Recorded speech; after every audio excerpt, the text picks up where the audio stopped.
Hello दोस्तों, कैसे हो आप सब। Welcome back to job university. मैं हूं प्रकाश। एसबीआई, आईबीपीएस और आरआरबी में ऑफिसर ग्रेड में जितने भी एग्जाम्स होते हैं, यानी कि scale 1, scale 2 and scale 3 officer grade में जितने भी एग्जाम्स होते हैं, सब में मेंस एग्जाम में जनरल अवेयरनेस के साथ साथ बैंकिंग अवेयरनेस से भी क्वेश्चंस पूछे जाते हैं। तो इस वीडियो में मैं आपको बताऊंगा बैंकिंग अवेयरनेस के लिए कौन कौन से इंपॉर्टेंट टॉपिक्स है जो आपको अच्छे से कवर करना है। और ये टॉपिक्स जो मैं आपको बताने वाला हूं, मैक्सिमम क्वेश्चंस इन्हीं टॉपिक से पूछे जाते हैं, तो इससे आपको अच्छे से कवर करना है। आप चाहो तो इसके नोट्स भी बना सकते हो।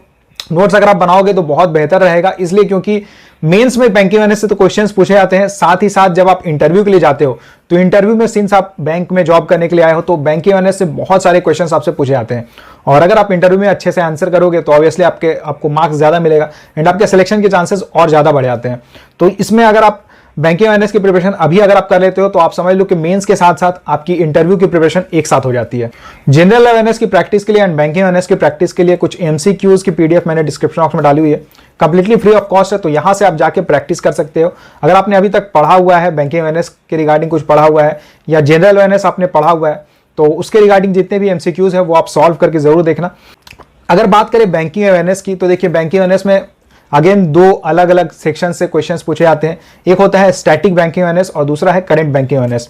स्टैटिक बैंकिंग अवेयरनेस के लिए मैं सारे टॉपिक्स आपको बता दूंगा, कौन कौन से टॉपिक्स आपको कवर करने हैं। साथ ही साथ एक पीडीएफ की लिंक मैं डिस्क्रिप्शन बॉक्स में डाल दूंगा। वो बैंकिंग अवेयरनेस की पीडीएफ है, उसमें आपको मैक्सिमम जो मैं अभी आपको टॉपिक्स बताने वाला हूं, मैक्सिमम टॉपिक्स आपको उस पीडीएफ में मिल जाएंगे, तो आप वहां से कवर कर सकते हो।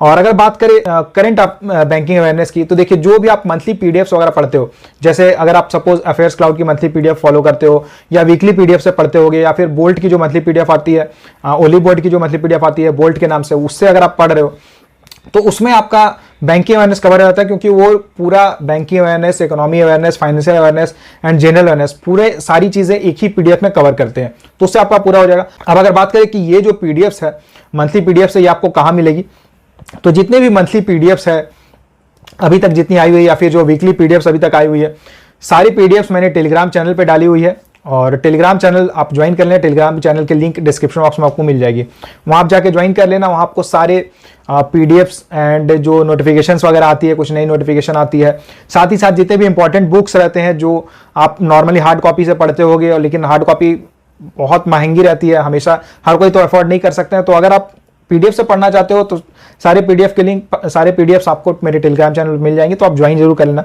चलिए बात करते हैं इंपॉर्टेंट टॉपिक्स की, कौन कौन से टॉपिक्स हैं जो आपको बैंकिंग अवेयरनेस के लिए कवर करना है। सबसे पहला है बैंकिंग हिस्ट्री। तो देखिए ऑब्वियसली आप बैंकिंग सेक्टर में जा रहे हो तो बैंकिंग की हिस्ट्री तो आपको पता होनी चाहिए।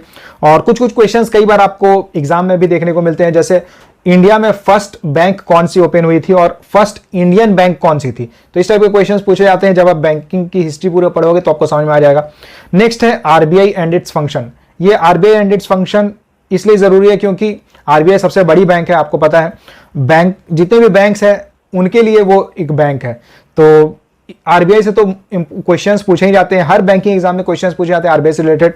और अगर आप आरबीआई की प्रिपरेशन कर रहे हो, आरबीआई असिस्टेंट की तैयारी कर रहे हो, या फिर आरबीआई ग्रेड बी के लिए अगर आप प्रिपरेशन कर रहे हो, तो उसमें भी ये बहुत आपको फायदा करेगा। Then banking regulation act, nationalization of banks, ये सब बहुत इंपॉर्टेंट टॉपिक्स है, ये आपको जरूर कवर करना है। मॉनेटरी पॉलिसी आपको देखना है, मॉनेटरी पॉलिसी सीआरआर हो गया, cash reserve ratio, then SLR है, एमएसएफ है, तो इसकी क्या अभी रेट चल रही है, क्या परसेंट है, ये सब आपको देखना है। और डेफिनेशन क्या होती है, कई बार ऐसा पूछा जाता है, डायरेक्ट क्वेश्चन दे दिया जाता है, तो वो भी आपको आंसर करना होता है, तो ये आप जरूर कवर करना।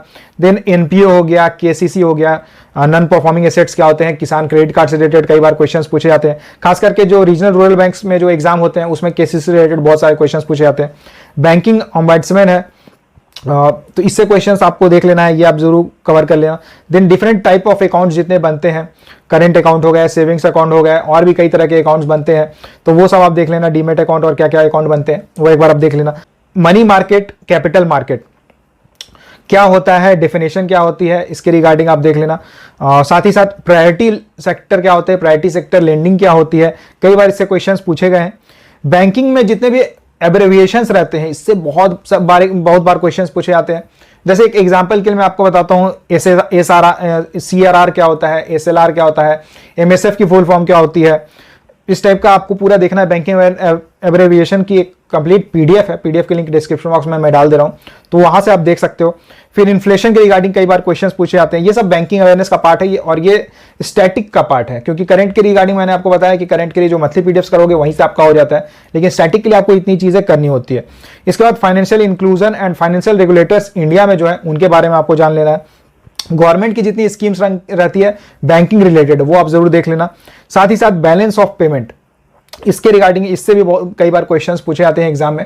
तो ये जो टॉपिक्स मैंने आपको बताया है ये बहुत इंपॉर्टेंट टॉपिक्स है बैंकिंग अवेयरनेस के सेक्शन के लिए। जो मेंस में जितने भी एग्जाम्स होते हैं, बैंक में जितने भी मेंस के एग्जाम्स होते हैं उसमें क्वेश्चंस पूछे जाते हैं, खास करके ऑफिसर स्केल में जो एग्जाम होते हैं उसमें इन सब टॉपिक से क्वेश्चंस पूछे जाएंगे बैंकिंग अवेयरनेस में, तो ये आप जरूर कवर कर लेना।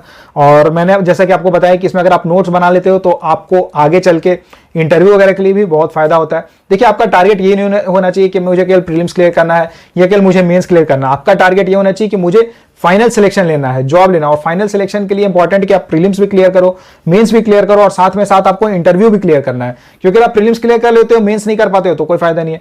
प्रीलिम्स आपने क्लियर किया, मेंस क्लियर किया और इंटरव्यू क्लियर नहीं कर पाए तो भी कोई फायदा नहीं है। तो इसलिए आपको तीनों ही स्टेजेस को क्लियर करना है, तीनों स्टेजेस क्रैक करके आपको सिलेक्शन लेना है। तो इसलिए इंपॉर्टेंट है कि अभी से आप प्रिपरेशन करो। अगर आपको अभी ज्यादा टाइम मिल रहा है तो आपको ज्यादा से ज्यादा प्रैक्टिस करनी है, ज्यादा से ज्यादा चीजें पढ़नी है ताकि आपका 100% सिलेक्शन हो सके। तो ये थी बैंकिंग अवेयरनेस की सारी इंपॉर्टेंट टॉपिक्स, आप अच्छे से कवर करना। वीडियो को लाइक जरूर कर देना, ज्यादा से ज्यादा शेयर करना। इससे रिलेटेड आपका कोई भी सवाल रहता है तो आप मुझे कमेंट करके पूछ सकते हो। एंड चैनल पे नए हो तो चैनल को सब्सक्राइब जरूर कर लेना। Thank you.